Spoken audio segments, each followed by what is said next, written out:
तो आदिपुरुष फिल्म का second song आ चुका है, राम सिया राम। और इस गाने को देखने के बाद मैं एक ही चीज कह सकता हूं कि आदिपुरुष फिल्म का जो बेस्ट सेलिंग एस्पेक्ट है वो डेफिनेटली इस फिल्म की एल्बम है, क्योंकि इस फिल्म के अभी तक 2 गाने आए हैं। और अगर आपको इस फिल्म का पहला गाना याद हो, जय श्री राम, और अब जो इसका सेकंड सॉन्ग आया है, इन दोनों ही गानों का जो फील है, जो वाइब है, एंड मोस्ट इंपोर्टेंटली जो ये माहौल सेट कर रहे हैं, वो डेफिनेटली काफी प्रेजवर्दी है। क्योंकि हम सभी जानते हैं कि आदिपुरुष का अल्टीमेटली सब्जेक्ट रामायण का है, तो ऐसे में मेकर्स की अपने लेवल पे कोशिश जरूर रही होगी कि वो ऑडियंस को एक ऐसा एक्सपीरियंस दे जो आज के टाइम में उनको त्रेता युग में ट्रांसपोर्ट कर सके। और डेफिनेटली मैं कहूंगा गानों का जो ऑडियो एस्पेक्ट है वो तो डेफिनेटली काम काफी अच्छे से कर रहा है, क्योंकि अगर आप इस गाने को ध्यान से सुनेंगे तो डेफिनेटली इस गाने में एक नॉस्टैल्जिक एस्पेक्ट है। हम सभी ने कहीं ना कहीं जो पुराना वाला रामायण था जो डीडी नेशनल पे आता था वो देखा है, और उस वजह से हमने ये गाना रिपीटेडली कई बार देखा हुआ है। तो जब ये गाना प्ले होता है तो आगे के लिरिक्स आपको खुद ही पता होते हैं और आप अपने आप उसी यूनिवर्स में, उसी एरा में ट्रांसपोर्ट हो जाते हो। और ऐसे में एक चीज डेफिनेटली कहनी पड़ेगी कि इस गाने को भी पिछले ही गाने की तरह अगर मैं सिर्फ ऑडियो एस्पेक्ट में रेट करूं तो डेफिनेटली मैं इसको 10 on 10 दूंगा। लेकिन अनफॉर्चुनेटली मैं इसके वीडियो के बारे में ऐसा नहीं कह सकता, क्योंकि मैं एक्टर्स के परफॉर्मेंसेस की बात करूं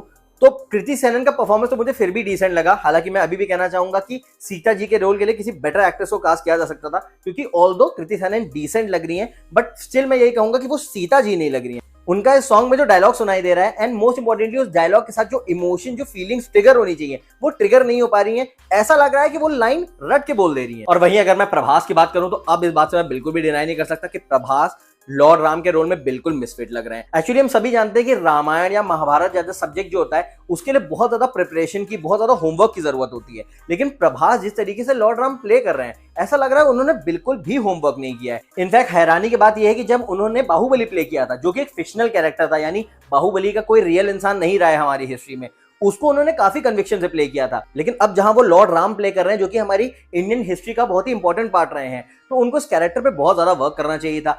अगर आप इस गाने में इस प्रभास के फेस पे एक्सप्रेशन भी देखेंगे तो वो भी बहुत ज्यादा बिलो एवरेज है। जहां मैंने कृति सेनन को कहा कि उनकी भी एक्टिंग बिल्कुल टॉप नॉच नहीं है, बट फिर भी उनकी एक्टिंग डिसेंट लग रही है, वहीं प्रभास की जो एक्टिंग है वो बहुत ज्यादा पुअर लग रही है। और ये बहुत बड़ा कंसर्न है, क्योंकि आप समझ ही सकते हो कि अगर किसी फिल्म का सब्जेक्ट जो है वो रामायण का है और अगर ऑडियंस राम जी के कैरेक्टर से ही नहीं कनेक्ट कर पा रही है, तो ऐसे में वो पूरी फिल्म से कैसे कनेक्ट कर पाएगी। एंड विदाउट बीइंग डिप्लोमेटिक, अब ये चीज और निखर के आ रही है जैसे जैसे फिल्म के नए गाने, नए ट्रेलर आ रहे हैं, क्योंकि अब हो क्या रहा है कि फिल्म के ज्यादा से ज्यादा सीन रिवील होते जा रहा है।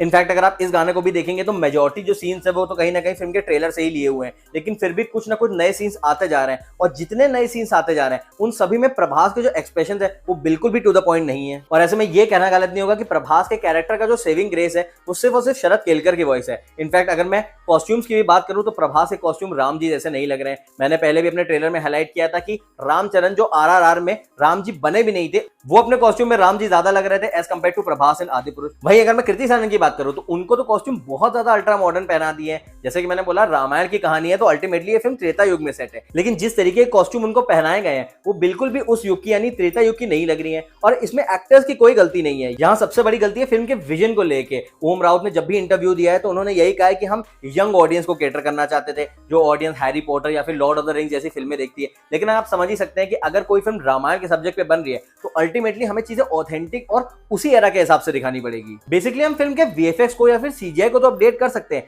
लेकिन हम कैरेक्टर्स के कॉस्ट्यूम के साथ बहुत ज्यादा छेड़खानी नहीं कर सकते, क्योंकि किसी भी फिल्म को अपने सोर्स मटेरियल से स्टिक करना बहुत ज्यादा जरूरी है। और अब देख के ऐसे ही लग रहा है कि आदिपुरुष रामायण के सोर्स मटेरियल से बहुत ज्यादा डेविएट हो गई है। वहीं अगर आदिपुरुष की बात हो रही है और VFX और CGI पे बात ना हो, ऐसा तो हो ही नहीं सकता। तो VFX के बारे में मैं यही कहना चाहूंगा कि हम सभी जानते हैं कि टीजर से तो वो डेफिनेटली थोड़े से बेटर है, और अब जैसे जैसे गाने आते जा रहे हैं मुझे लग रहा है स्लाइटली VFX पे थोड़ा और वर्क चल रहा है बैकग्राउंड में। लेकिन वहीं अगर मैं CGI कैरेक्टर्स की बात करूं जो भी इन्होंने क्रिएट किए हैं, तो ये बात मैंने पहले भी हाईलाइट करी है कि वानर सेना जो इन्होंने क्रिएट किया है वो बहुत ज्यादा आर्टिफिशियल लग रही है। इनफैक्ट इस गाने में एक कैरेक्टर जो है जो कि एवेंजर्स का रॉकेट लग रहा है। और अब कहना गलत नहीं होगा कि शायद मेकर्स को भी ये बात पता है, इसीलिए जितने भी उन्हें CGI से कैरेक्टर्स क्रिएट किए हैं, यानी सुग्रीव के, बाली के, इनके कोई भी डायलॉग हमें नहीं सुनाई देते हैं। और यही सबसे बड़ी कंसर्न है कि अभी तो ये सारी चीजें कहीं ना कहीं छुप जा रही है, बट 16 जून को जब ये फिल्म अल्टीमेटली रिलीज होगी तब मेकर फिल्म में जितने भी प्लॉट होल्स है उसको कैसे हाइड करेंगे, क्योंकि हम सभी जानते हैं कि अभी भी हमको रावण का फेस भी नहीं दिखाया गया है। और उसका सिंपल एक ही रीजन है कि फिल्म की कोई भी रीशूटिंग नहीं हुई है,